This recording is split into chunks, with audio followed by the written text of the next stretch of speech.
Complaining is a habit that we can fall into pretty quickly, whether you are a manager, a team member, or just in everyday life. Complaining is something that as humans we naturally do, but it can also keep us really stuck. It can be quite a useless action if it doesn't lead to changing. That's why I think it's important that we look at how we can shift from complaining to changing, not only for ourselves to create better outcomes and to actually just create a better experience of life and work, but also how we can do this for our teams, because you will no doubt come across people who are complainers, who love to complain, and they're not doing enough to actually turn that into change. And so I want to show you and talk you through how you can do this for yourself and for other people so that you can move from complaining to changing. Hey, I'm Tash, Pieterse, Certified People Leadership Coach, helping you to go from manager to a leader that people actually want to follow. Let's dive into the episode. I really wanted to do this topic in particular because this is something that comes up again and again with people that I talk to. They are finding it really challenging because people on their teams are complainers. They tend to be chronic complainers and they don't know how to deal with it. They don't know how to stop them from complaining and to just taking ownership, having accountability, moving forward. And so I want to share my very simple 4-step framework on how you can move from complaining to changing, whether this is for yourself or for your team. This is going to help in so many situations so that people actually start to create some change.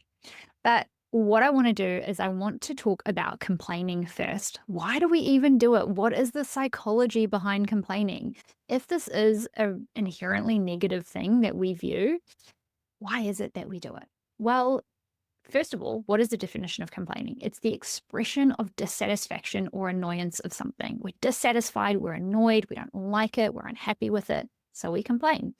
Why do we do that? There are a couple of reasons why we complain. Number one is to create connection. We create perceived connection through complaining, because when we complain about something and someone else feels similarly, they're going to jump on that bandwagon. They're going to be, oh my gosh, I agree, or oh my gosh, I hate that too, or oh yeah, I find that really annoying as well.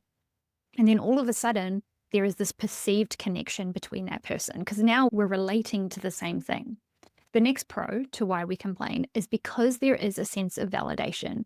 If I complain about something and you then validate it by agreeing or adding your own complaining on top of that, is a sense of validation because it's, oh yeah, okay, I was right because someone else experiences it. So there's that feeling of, oh, I feel validated. I feel vindicated to why I feel this way. And then the third pro to why we complain is there's a sense of catharsis that happens with it. Like when we unload that annoyance or that dissatisfaction, we get that sense of feeling lighter. It's, oh, like I vented, I've gotten it out of my system. And that can feel really good because we've let it out. So those are some of the pros, some of the psychology behind why we complain. And the reason that this actually happens quite naturally is because our brains are negatively biased. They're wired to look for the negative things because it's a survival mechanism. Not that's overly helpful in the world that we live in today, because we're not exposed to threats in the same way as we were hundreds of thousands of years ago. But that is why we tend to look at how can we jump on these bandwagons of negativity, because our brain is actually wired for that, unfortunately. But what are some of the cons to complaining? There are those pros. Everything has a benefit. Equally, everything has a cost. And the cost of complaining is that it can actually create separation. So as much as it can create connection, and this is why I said perceived connection, because it's quite surface level, it's quite superficial. Equally, it can also create separation. Because if you are someone who is a consistent complainer, or you have someone around you, a friend, a family member, or a team member who consistently complains, there comes a point where you just don't want to be around it anymore. You're like, oh my God, can you just stop? I'm so sick of hearing about you complaining about this thing. It can create a disconnection between people when complaining becomes quite chronic and it's something that becomes almost everything that you hear from this person.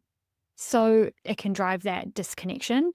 It can also create a spiral of self-fulfilling negativity, because the more that you complain, the more that your brain is looking for the things that you're complaining about.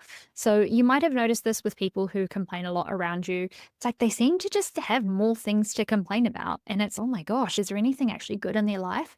Because the brain looks for things that we say is important. And if we're spending all of our time complaining about things, we create the self-fulfilling prophecy where we're just continuously noticing things to complain about. And so it creates this downward spiral where I'm complaining. Oh, now I have more things to complain about. Now I've got more things to complain about. And this is why it's important that we look at reducing the amount that we complain and look at how we can start changing instead. Now, I'm not going to say that you need to learn to stop complaining completely, even though I put that in the title. It was a bit catchy, because it's probably unlikely that you will be able to get to a point where you don't complain at all. There may not be a point that you get to for that to happen. However, you can reduce the amount that you complain and look at how you can shift to a point of change. And that's where we're wanting to get to. So that's why I'm going to share now my very simple 4-step framework and my 4 questions that you can use to shift from complaining to changing. So the first thing is always awareness. So you need to start paying attention to when you are complaining. When are you complaining the most? Pay attention to maybe the last few days. What have you complained about? When have you complained? And then look to see if there is a pattern. Is there a pattern to it? Is it a common person, a common situation, a common feeling, a common thought? Is there any kind of pattern towards what you're complaining about? Often when I get people to do this, they recognize, oh, okay, I can actually see that there's this pattern or there's this thread. And that then helps to understand, okay, what's the actual problem?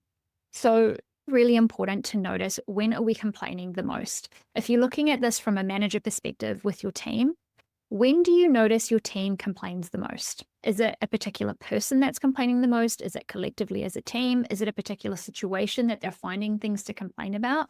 Getting really clear on that awareness aspect. And then when you notice the complaining happening, the first question to ask is, what is the actual problem? So when we tend to complain, we very rarely think about what the actual problem is. We're just collectively complaining. We're just venting our emotions, word vomit, all of that stuff. But number one is, what is the actual problem? What are you complaining about? What is the problem that the complaint is based on? And so often people don't know what that is, but this is the most important thing. If you are spending the energy to complain about this thing, you need to know what it actually is. What is the actual problem? If you don't know what the actual problem is, what is the point? What is the point of this? And this is the second step in the framework. Asking what the point of the complaint is. Why are you complaining? What are you wanting to get out of it? This is the crux of the question. What outcome are you looking for?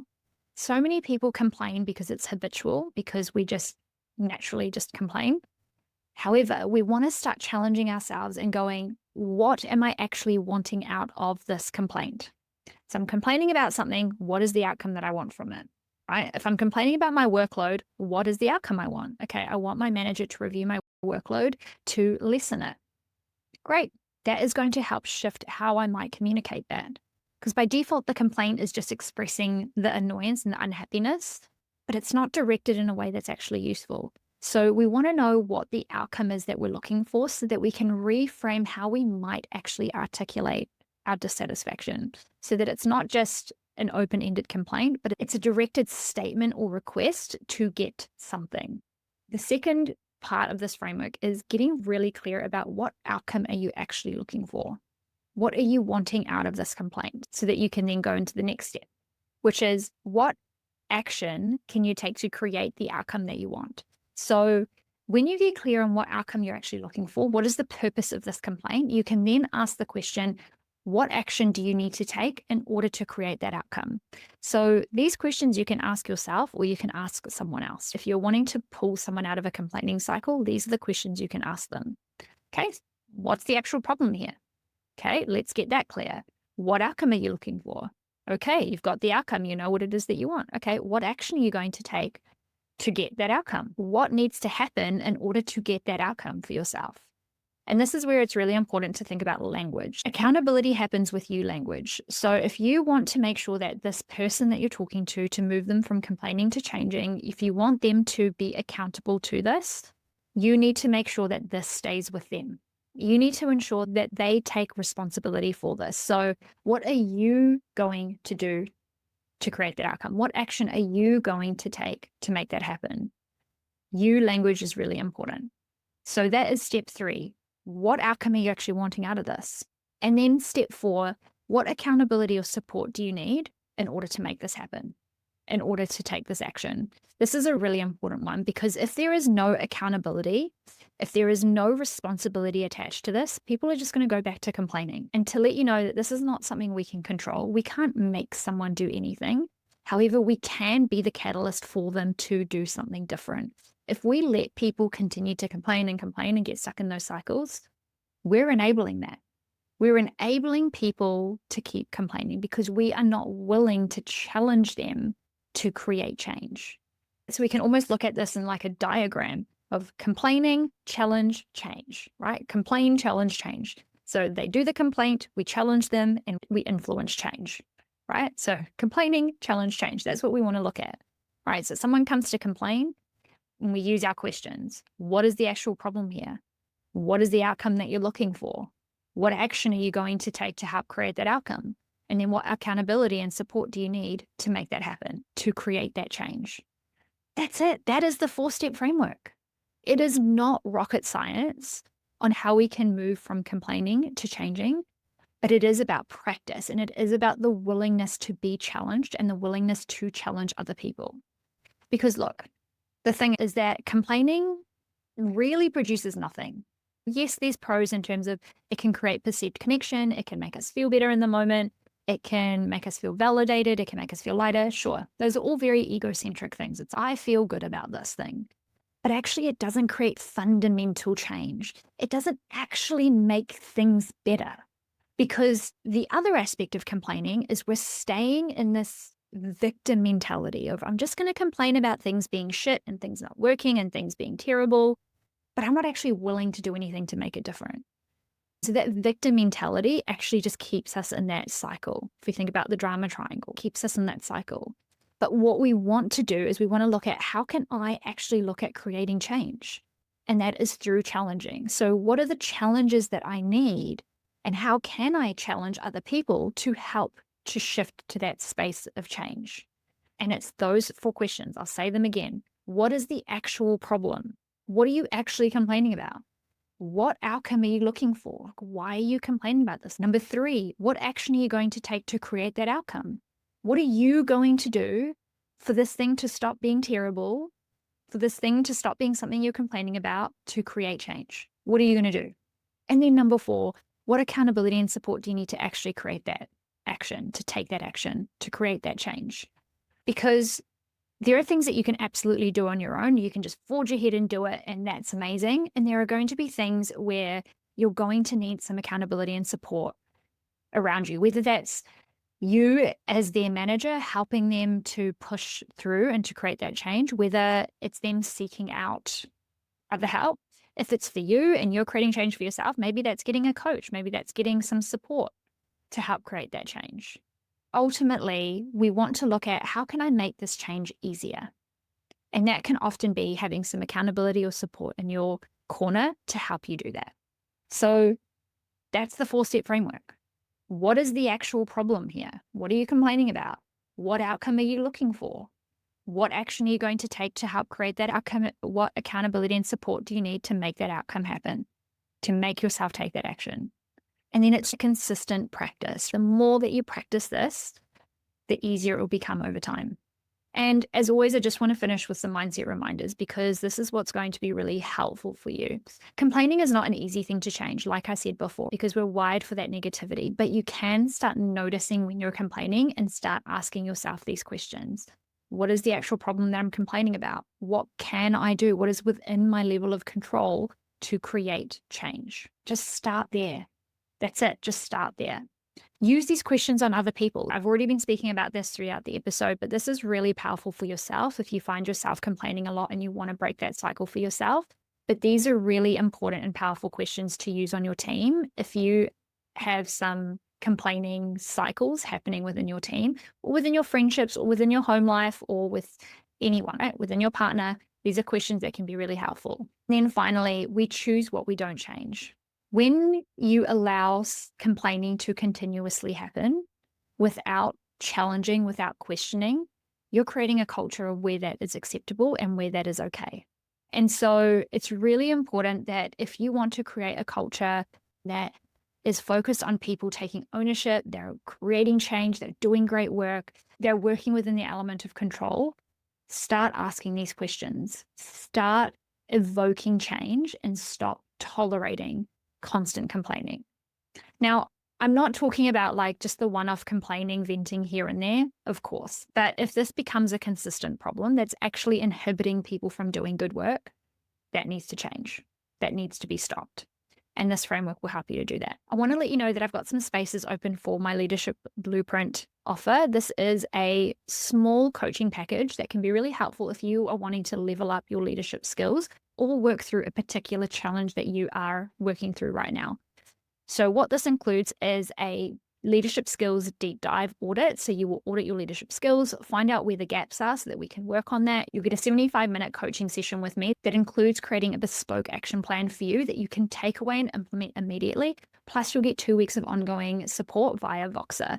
So you can have me in your pocket while you're taking action. This is a great package that is available if you don't want to commit to a big 3-month coaching package, but you are wanting to create change and make moves right now, whether this is for yourself or whether this is for you as a manager of a team. So if you want to know more, head to the link in the show notes.